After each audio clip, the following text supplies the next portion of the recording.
Lección número 37 de Teología Moral Especial, ya finalizando, como les decía en las lecciones anteriores, tratando el gran tema final de matrimonio y teología moral.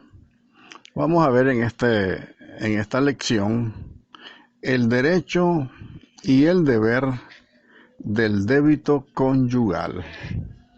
Oremos con el Salmo 118, un salmo de gran imperativo moral.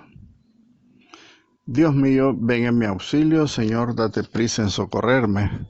Gloria al Padre, y al Hijo, y al Espíritu Santo, como era en el principio, ahora y siempre, por los siglos de los siglos. Amén. Del Salmo 118. ¿Cómo puede un joven llevar una vida honesta? Viviendo de acuerdo con tu palabra. Te busco sinceramente, no dejes que me desvíe de tus mandamientos. Dentro del corazón guardo tu promesa para no pecar contra ti. Bendito seas, Señor, enséñame tus normas. Con mis labios enumero todas las decisiones de tu boca. Encuentro más alegría en tus preceptos que en las riquezas. Quiero meditar tus decretos y tener en cuenta tus caminos. En tus normas tengo mis delicias. No me olvido de tu palabra. Gloria al Padre, al Hijo y al Espíritu Santo, como era en el principio, ahora y siempre, por los siglos de los siglos. Amén. Bien, queridos hermanos, el derecho y el deber del débito conyugal significa el derecho y el deber de entregarnos mutuamente los cuerpos de los cónyuges, el uno al otro. Bien, el acto conyugal rectamente realizado, para el que los esposos se conceden mutuamente derecho cuando contraen matrimonio, es por su propia esencia. Este acto conyugal es honesto, digno y meritorio. Meritorio significa que ante Dios ganamos méritos cuando actuamos dentro del matrimonio en nuestro acto conyugal. Ahora bien, los actos con los que los esposos se unen íntima y castamente entre sí son honestos y son dignos y son ejecutados de manera verdaderamente humana y significan y favorecen el don recíproco con el que se enriquecen mutuamente en un clima de gozosa gratitud los esposos, dice la Gaudium et Spes número 49 del Concilio Vaticano II. Dios mismo ha establecido que es lícito y es bondadoso, creando al hombre sexualmente. La unión conyugal Dios la ha hecho lícita y bondadosa, porque ha creado al hombre sexualmente estructurado, al hombre y la mujer, y también porque Dios ha promulgado la ley de la procreación que está inscrita en la misma naturaleza humana. Y este acto del matrimonio solo es destruido en su natural bondad cuando se excluyen positivamente los fines naturales del matrimonio, que son la unión de los esposos y la procreación de los hijos, y viciando radicalmente de esta manera el amor matrimonial, o se busca de modo egoísta la sola satisfacción y el apetito sexual, que pierde entonces su auténtica razón de medio y se convierte el acto sexual desordenadamente en un fin para la satisfacción del apetito sexual. Ahora bien, el derecho a pedir el débito conyugal, o sea, el hombre tiene derecho de pedirle a su esposa que quiere tener relación sexual, y la esposa también tiene el derecho a pedirle a su marido que quiere tener relación sexual. Entonces, ese derecho, es decir, aceptar y secundar la unión carnal, le compete por igual derecho a los esposos, al varón y a la mujer. De manera que hay obligación de darlo, de entregar el cuerpo, siempre y cuando uno de los cónyuges lo pida de una manera justa y razonable, ¿verdad? Porque cuando la mujer está enferma no se puede violar su deseo de reposo por un instinto bestial que pueda tener el hombre, un deseo carnal. Y esto por una razón de justicia. Incluso dice la Iglesia, lo dice San Pablo, que cuando se hace de esa manera violenta, violentando la propia libertad, se cae en pecado grave, en virtud del vínculo matrimonial que recae precisamente sobre esta materia. Y por eso afirma la Sagrada Escritura, San Pablo lo dirá: el marido páguele lo que es debido, e igualmente también la mujer al marido. Sigue diciendo San Pablo: la mujer no es dueña de su propio cuerpo, sino el marido. E igualmente tampoco el marido es dueño de su propio cuerpo, sino la mujer. Lo dice San Pablo en la primera carta a los Corintios, en el capítulo 7. Entonces, esta obligación admite parvedad de materia si existe justa causa. Quiere decir que no hay pecado cuando por justa causa uno de los dos no puede tener relación sexual por estar enferma o la mujer estar en su periodo de menstruación. Hay un derecho de respetar esos periodos, que definitivamente son momentos molestos en primer lugar para la mujer. Bien. El derecho al débito conyugal y por consiguiente el relativo deber cede su fuerza vinculante cuando hay razones graves que lo impidan. O sea, cuando tenemos derecho, pero hay una razón de cualquiera de los dos cónyuges que impide el acto sexual, como por ejemplo cuando el uso del matrimonio comportaría un daño para la salud, en primer lugar de la mujer, se ha visto principalmente en esos casos, o un daño a la prole, a los hijos ya concebidos. Entonces, cuando también el inmoderado deseo de una de las partes se convierte en una tortura para la otra, una exigencia, yo diría que caería en un acto de violación del hombre a su propia esposa. La viola porque tal vez ella está mal, está enferma, está con maluquencia, con jaqueca, con cualquier cosa que la mujer explique.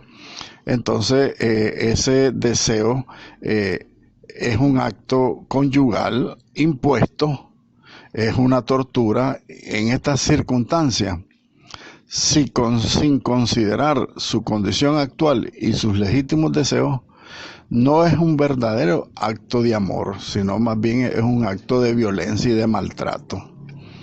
Y prescinde, por lo tanto, de una exigencia del recto orden moral de las relaciones entre los esposos, dice el Papa Pablo VI en su encíclica Humanae Vitae número 13. Es importante entonces tener claro que hay un débito matrimonial, una obligación de entregarse los cuerpos de los cónyuges, pero cuando hay razones de justicia, yo creo que tiene que haber continencia, porque la violencia va incluso en contra de ese amor, ese verdadero amor que se juraron en el altar el hombre y la mujer.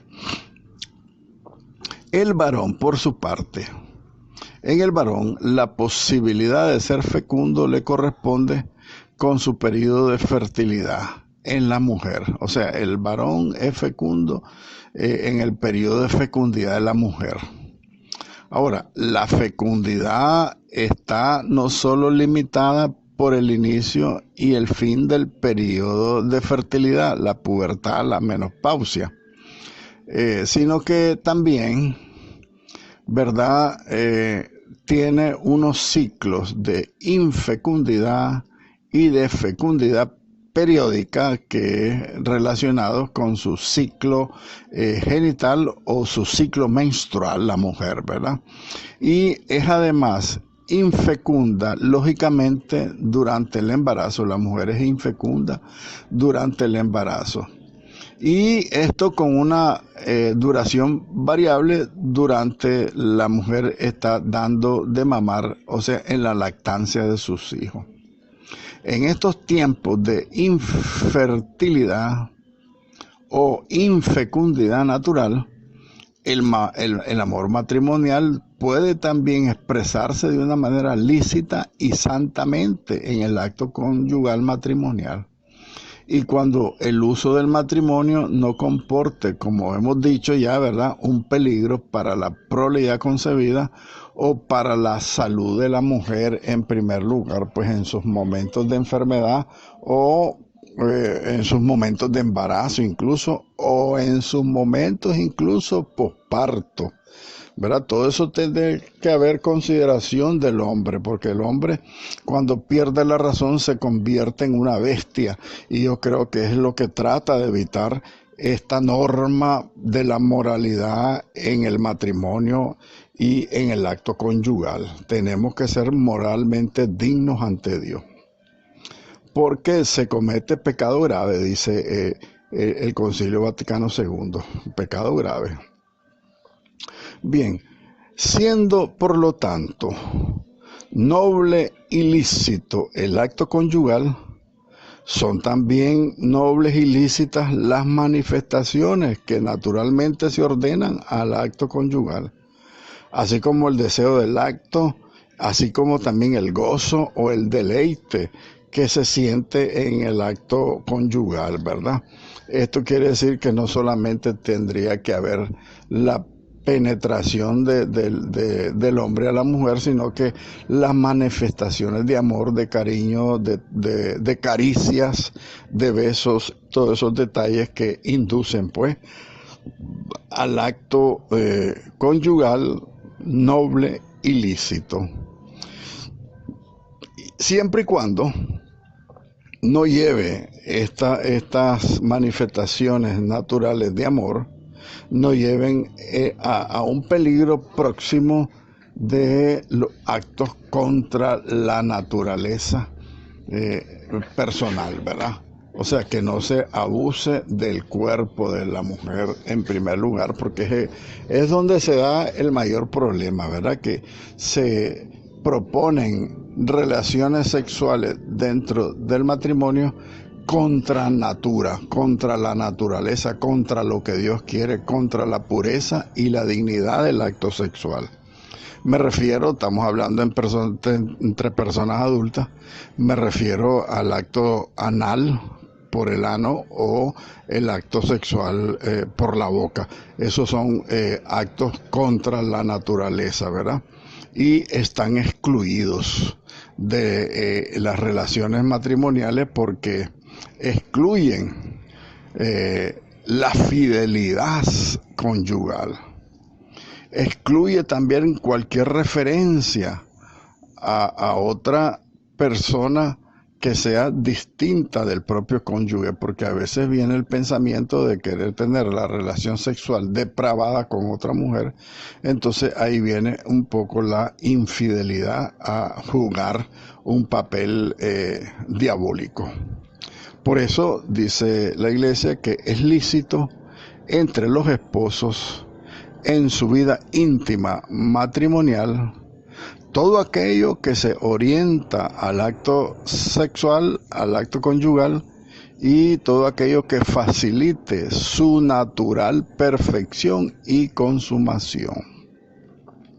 No puede ser de otra manera sino como Dios manda, porque sería desordenada la continua y descontrolada búsqueda de todo posible incentivo al placer orientado a lograr también la novedad o mayor intensidad en el placer, ya que esto implicaría una inversión de los valores, buscando más el placer que el amor. Esto es importante. Entonces, lo que hoy se le llama los juguetes sexuales o las mismas películas pornográficas, que todo eso incentiva pues mayor placer, mayor deseo, buscando la novedad, o sea, buscando cosas nuevas que hacer, inventando más que buscar, inventando cosas nuevas que hacer dentro del sexo del matrimonio, y eso pues degrada. Cuando son contra la naturaleza, degrada el verdadero amor. Por eso el pudor y la modestia, que son virtudes que van unidas a la castidad, también a la castidad matrimonial, así como el orden natural de la realización del acto conyugal y el respeto amoroso de la intimidad conyugal, en cuyo seno nacen nuevas vidas. Toda esta pureza del acto conyugal impone también determinadas condiciones morales que hacen lícita o ilícita las relaciones sexuales con esas manifestaciones raras o esas circunstancias que buscan novedad en el acto conyugal. Entonces, a este respecto, se ha registrado una cierta evolución en la teología moral, en la opinión de los moralistas, porque en el pasado se consideraba lícita cualquier acción genital dentro del matrimonio, o sea que era permitido todas aquellas aberraciones sexuales que se cometían, ¿verdad? La masturbación de la mujer por el hombre que masturba a la mujer, el sexo oral, el sexo anal. Dicen que antes era considerado lícito dentro del matrimonio, siempre que su terminación tuviera lugar de un modo conforme a la naturaleza. Esto quiere decir que siempre que el hombre tuviera su eyaculación dentro de la vagina de la mujer. Eso era, según algunos moralistas, en las opiniones antiguas. Actualmente, los progresos de la psicología y sobre todo la maduración del concepto del verdadero amor humano conducen a pensar que, manteniendo en líneas generales ese principio de la moralidad, el amor se puede matizar afirmando que cualquier acción sexual perversa, el fetichismo, el sadismo, todos esos abusos que se dan dentro del sexo, implican por lo menos una falta de caridad, que a veces puede ser incluso grave, de esa falta de caridad contra el cónyuge, y por eso un grave pecado, ya que esta actitud desvirtúa el auténtico y delicado sentido del amor entre los esposos, que tiene que ser un amor espiritual en primer lugar que carnal. Y estas actitudes contrarias a la verdadera moral del acto sexual puede llevar a una búsqueda egoísta del placer, y también puede llevar a reducir a la persona humana, en este caso la mujer, que es la víctima, la reduce a la condición de un mero objeto sexual. Yo soy el hombre, yo tengo que tener sexo con vos, querrás o no querrás. Eso es una violación. Eso es una violación del marido en contra de su mujer. Mayor importancia práctica tiene, ya que se refiere no a casos aberrantes, sino a situaciones normales, que tenemos que recalcar que el acto conyugal implica una realización necesaria a la procreación. No podemos evitar la procreación cuando tenemos acto sexual. y que el hombre no puede romper por su propia decisión la inseparable conexión que existe entonces entre estos dos significados que tienen el acto conyugal dentro del matrimonio. El significado unitivo, o sea, el significado que sirve para unir a los esposos, y el segundo significado que es el de la procreación. Tenemos obligación de que nuestro acto sexual dentro del matrimonio esté siempre, sin ninguna condición, abierto a la vida, ya que están unidos en la estructura íntima del acto conyugal. Estos dos significados, el significado unitivo y procreativo, mientras une profundamente a los esposos, el acto sexual los hace aptos para la generación de la nueva vida. Lo dice el Papa San Pablo VI en la Humanae Vitae número 12. Tenemos obligación entonces de respetar la moral matrimonial. Fíjense ustedes que el pecado original privó al hombre en su integridad primitiva y le hace sentir la concupiscencia. El hombre tiene, por el pecado original, un desorden a los placeres carnales, en este caso, del tema que nos toca hablar hoy, del sexo. La concupiscencia lleva no solamente a los deseos del sexo, sino la concupiscencia te lleva a todos los deseos mundanos, ¿verdad? La riqueza, el poder, el placer, todo. Pero en este tema que estamos tratando, pues la concupiscencia refirámosla propiamente a la parte sexual, ¿verdad? Entonces, por el pecado original, el hombre ha perdido pues su integridad, siente concupiscencia. Y como parte de esa concupiscencia, impulsa al hombre a la búsqueda del placer que lleva pues el acto matrimonial como posible fin en sí mismo. O sea que el hombre se casa con la mujer no tanto para amarla, para hacerla feliz, sino solo para tener sexo. Es lo que decíamos anteriormente, que convierte a la condición humana en un mero instrumento de placer. Y eso no es lo que Dios quiere, ¿verdad?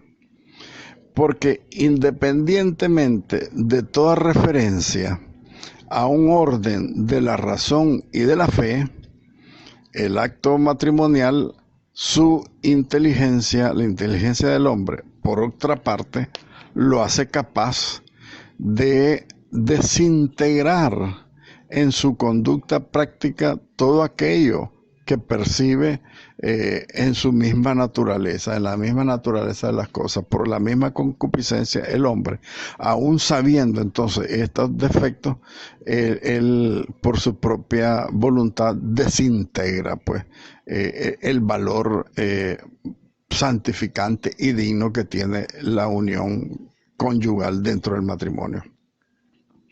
Así, por lo tanto, cuando el hombre usa este poder moral disociado del placer en el acto conyugal, en su naturaleza y en su orientación natural a la vida, el hombre violenta la naturaleza de la intimidad matrimonial. Y por lo tanto, el hombre, cuando tiene por la concupiscencia actos sexuales aberrantes, también violenta la voluntad de Dios. Toda satisfacción, fíjense ustedes, toda satisfacción sexual completa, separada del acto conyugal perfecto, según la exigencia de la naturaleza humana y de la misma naturaleza del acto conyugal, que es digamos aquí, el significado unitivo y el significado procreativo, es un grave desorden cuando se violenta esa perfección del acto conyugal, que tiene que ser unitivo y procreativo. Es un gran desorden moral. Y por lo tanto, este desorden moral constituye un pecado mortal. Y yo creo que los matrimonios, me incluyo yo, porque antes no lo hacía. Nunca confesábamos los actos sensuales, sexuales dentro del matrimonio cuando son inmorales, cuando son contra la naturaleza. Creo que tenemos que hacer la pareja de matrimonio, hacer un examen de conciencia y confesar cuando hemos tenido actos sexuales que van en contra de la naturaleza procreativa, o sea, cuando se evitan los hijos y cuando se evita la unión de amor entre el esposo y la esposa, que es solamente una relación de sexo y de placer. Yo creo que tenemos que confesarlo porque todas estas formas de actuar son pecados mortales. La Iglesia afirma, dice el Papa San Pablo VI, al exigir que los hombres observen las normas de la ley natural, interpretada por el constante magisterio y la doctrina de la Iglesia enseña siempre que cualquier acto matrimonial debe quedar abierto a la transmisión de la vida y también abierto a su finalidad de unidad, de amor y de almas de los esposos. Cuando hay una relación sexual que es solamente por placer, ahí se pierde el amor espiritual de los esposos y se convierten, como les repito, en instrumentos de placer, cualquiera sea de los dos ellos, el hombre o la mujer. Por lo tanto, nos encontramos frente al pecado de onanismo. Vamos a explicar qué quiere decir la palabra onanismo. Se entiende por onanismo, y aquí lo refiere el libro del Génesis, el capítulo 38, que el onanismo es la unión conyugal realizada de modo que impida positivamente, es decir, por propio intento, impide la posibilidad de engendrar hijos, ya sea evitando depositar el semen en su lugar apto, o sea, el semen depositado fuera del vientre de la madre, es pecado gravísimo. Ese se llama onanismo porque estás evitando quedar embarazada la mujer. Y el semen es depositado en un lugar no apropiado y no apto pues para lo que fue creado el semen del hombre, que era para que fuera depositado en el vientre de la mujer, de la esposa, y cuando eso se evita, pues se llama interrupción del coitus o onanismo en sentido propio, ya sea dificultando su proceso normal hacia la fecundación o mediante impedimentos físicos o químicos, ¿verdad? Los anticonceptivos están jugando un papel aquí en el onanismo, porque el anticonceptivo hace que no se exista la posibilidad de generar vida por el acto sexual. Porque estos son elementos que se usan pues dentro del matrimonio mismo, porque a veces la mujer dice, ya le pedí permiso al sacerdote para tomar anticonceptivo. Yo creo que eso hay que revisarlo nuevamente y en conciencia. Dice el Papa Pío XI y el Papa Pablo VI que por humana malicia el acto conyugal sea desprovisto de su natural fuerza procreadora es un grave desorden contra la ley de Dios y contra la misma naturaleza humana, y por lo tanto quienes realizan estas acciones son reos de culpa grave. Pío XI lo dice en su encíclica Casticum Nubi, que ya la reflexionamos, ya la mencionamos más bien en clases anteriores, y el Papa San Pablo VI lo refiere en su encíclica Humane Vitae. Yo creo que hay que hacer una revisión, un nuevo examen de conciencia para ver si estamos actuando bien y para ver si nos estamos confesando, porque yo creo que muchos matrimonios no confiesan sus relaciones sexuales aberrantes. Digo aberrantes no en el sentido de ofender, sino en el sentido de que se le quita toda la dignidad que tiene el acto conyugal dentro del matrimonio, que tiene que estar abierto a la vida y para la unidad y la solidez del amor conyugal. Ahora bien, si en el uso del matrimonio uno de los cónyuges obra de un modo onanístico, o sea, que quiere evitar la procreación, independientemente de la voluntad del otro cónyuge, solo el que tiene esta intención es responsable del desorden moral de ese acto conyugal.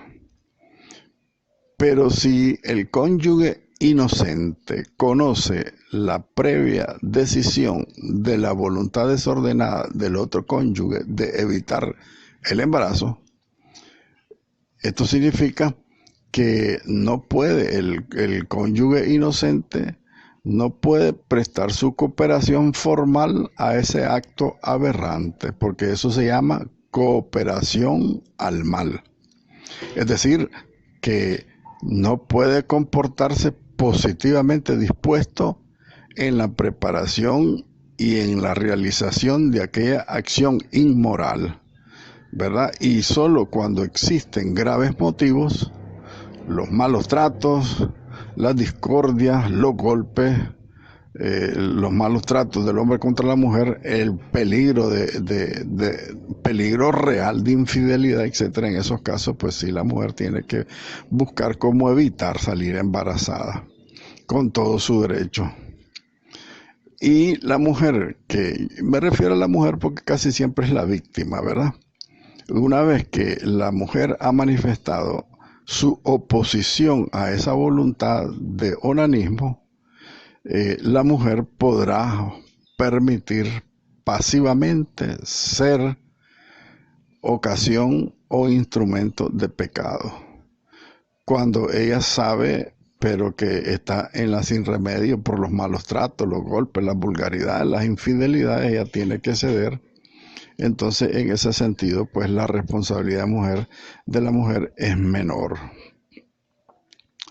Ahora bien, sin embargo, si la inmoralidad de la acción sexual deriva no del onanismo natural, sino del onanismo artificial, o sea, de las pastillas anticonceptivas, la mujer debe oponer resistencia en la medida de lo posible, en todo momento, de esas acciones para evitar el embarazo, ya que entonces el acto no es desvirtuado en su proceso, sino que es pecaminoso ya en su origen. O sea, el pecado, cuando ella lleva la buena intención de evitar el embarazo, de sacar el miembro para eyacular fuera del vientre de la mujer, ya todo eso es un pecado, pues en su origen ya es un pecado grave. Señalemos en este tema, finalmente, que algunos autores espirituales, los escritores espirituales, los santos, han recomendado como práctica ascética, o sea, como una práctica de crecimiento espiritual, la decisión tomada de común acuerdo entre los esposos de vivir una continencia absoluta durante algunos periodos de su vida, para así poner de relieve, en primer lugar, la naturaleza espiritual de su amor, no tanto el deseo carnal, sino el deseo espiritual del amor, ¿verdad? Dicen los ascetas, o sea, los espirituales, los santos, los espiritualistas, los autores espirituales dicen que esta práctica es ciertamente lícita y en ocasiones puede tal vez ser oportuna. No conviene, sin embargo, olvidar el consejo que dice el apóstol San Pablo.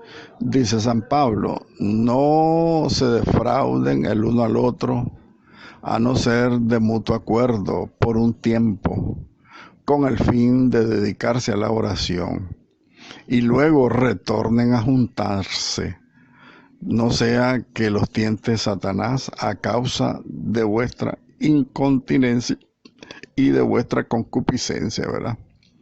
Eso, empero, lo digo, dice San Pablo, haciéndome cargo de la situación, pero sin imponerles preceptos. Es un consejo, meramente consejo espiritual de San Pablo en la primera carta a los Corintios, capítulo 7.